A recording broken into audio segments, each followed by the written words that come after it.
உனக்கு பிடிச்சதை மட்டும் பண்ணு. வாழ்க்கையில் யாருக்காகவும் வாழ்ந்துடாத. உனக்கு ஒரு லைஃப் இருக்கு. பாதி நேரம் மத்தவங்களுக்காக வாழ்ந்துட்டு இருப்பான்.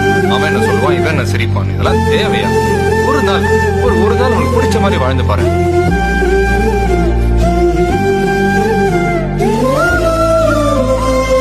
லைஃப் இஸ் ஷார்ட் மச்சு. இந்த நாள் இந்த நிமிஷம் ஜாலியா என்ஜாய் பண்ணோம்.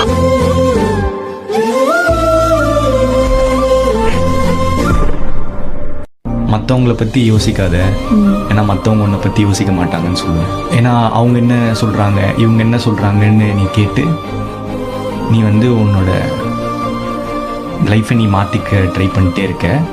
அது இல்லை, உனக்கு என்ன பிடிச்சிருக்கோ நீ மற்றவங்கள பற்றி யோசிக்காமல் நீ பண்ணிகிட்டே இரு.